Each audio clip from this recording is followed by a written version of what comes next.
Hello friends, welcome to my channel. இன்றைக்கி நம்ம சேனலில் இட்லி, தோசை, சாதம், சப்பாத்தி இது எல்லாத்துக்கும் சேர்த்து சாப்பிடக்கூடிய சூப்பரான சிக்கன் கிரேவி எப்படி செய்கிறதுன்னு தான் பார்க்க போகிறோம். வீடியோக்குள்ளே போகிறதுக்கு முன்னாடி நம்ம சேனலை புதுசாக பார்க்குறவங்க, சப்ஸ்கிரைப் பண்ணாதவங்க சப்ஸ்கிரைப் பண்ணிக்கோங்க.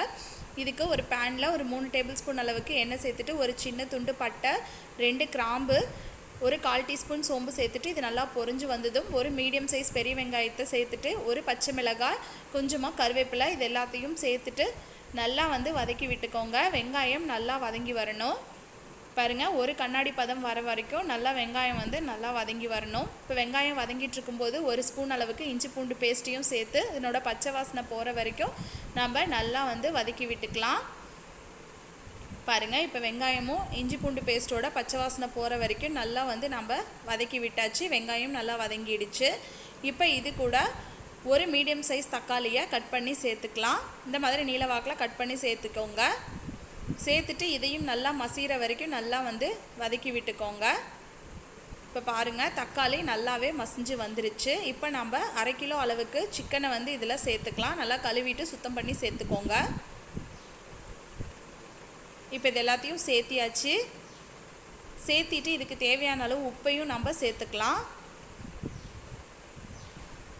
கொஞ்சமாக மஞ்சத்தூள் சேர்த்திட்டு இப்போ இது எல்லாத்தையும் நல்லா கலந்து விட்டுக்கலாம்.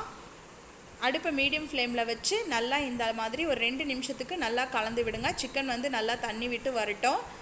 இப்போ ஒரு மூடி போட்டு மூடி ஒரு 5 நிமிஷம் நம்ம சிக்கனை நல்லா வேக வச்சு எடுத்துக்கலாம். மீடியம் ஃப்ளேமில் வச்சு நல்லா வேக வச்சு எடுத்துக்கோங்க. அந்த சிக்கனோட தண்ணி எல்லாமே நல்லா வெளியே சிக்கன் நல்லா பாதி அளவு வெந்து வந்துடும். பாருங்கள், இப்போ 5 நிமிஷம் ஆயிடுச்சு. சிக்கன் நல்லாவே தண்ணி விட்டு வந்திருக்கு. பாருங்கள், நம்ம எந்த தண்ணியுமே சேர்த்துல. சிக்கனில் இருக்க தண்ணியிலேயே நமக்கு நல்லா பாதி அளவு வெந்துருச்சு. பாருங்கள், இப்போ ஒரு 5 நிமிஷமாக நல்லா வெந்துட்டுருக்கு. இப்போ இது கூட நான் சிக்கன் மசாலா இன்றைக்கி சேர்த்துக்கிறேன். நான் வேறு எந்த மசாலாவும் சேர்த்துக்கலாம். இப்போது 1/2 கிலோ சிக்கனுக்கு 50 கிராம் அளவு சிக்கன் மசாலா சேர்த்தோம்னா நமக்கு காரம் நல்லா கரெக்டாக இருக்கும். சேர்த்துட்டு இப்போ இதை ஒரு முறை நல்லா கலந்து விட்டுக்கலாம். மசாலா சிக்கனில் நல்லா மிக்ஸ் ஆகிற மாதிரி நல்லா கலந்து விட்டுக்கோங்க.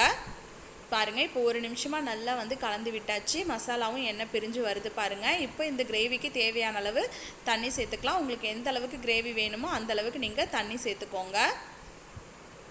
நான் இன்றைக்கி 1 கப் அளவு தண்ணி சேர்த்துட்டு நல்லா கலந்து விட்டுக்கிறேன். இப்போ மூடி போட்டு மூடி ஒரு 10 நிமிஷத்துக்கு மீடியம் ஃப்ளேமில் வச்சு நல்லா வேக வச்சு எடுத்துக்கலாம். சிக்கன் நல்லா வெந்து வந்துடும். பாருங்கள், இப்போ 10 நிமிஷம் ஆயிடுச்சு. ஓப்பன் பண்ணி பார்க்கலாம். பாருங்கள், சிக்கன் சூப்பராக வெந்து வந்திருக்கு. நமக்கு மசாலாவும் எண்ணெய் பிரிஞ்சு வந்திருக்கு. பாருங்கள், கிரேவி நல்லா திக்காகவே இருக்குது. இந்த அளவுக்கு கிரேவி இருந்தால் நம்ம தொட்டு சாப்பிட்றதுக்கு இட்லி, தோசை, சப்பாத்திக்கெல்லாம் சூப்பராக இருக்கும். நான் இன்றைக்கி சப்பாத்திக்கு செய்கிறதுனால கொஞ்சம் திக்கான கிரேவியாக பண்ணியிருக்கேன். இது கூட கொஞ்சமாக பெப்பர் சேர்த்துக்கலாம். பெப்பர் சேர்த்தும் போது இன்னும் கூடுதல் சுவையாக இருக்கும். ஒரு 1/2 டீஸ்பூன் அளவுக்கு பெப்பர் சேர்த்துட்டு நல்லா கலந்து விட்டுக்கோங்க.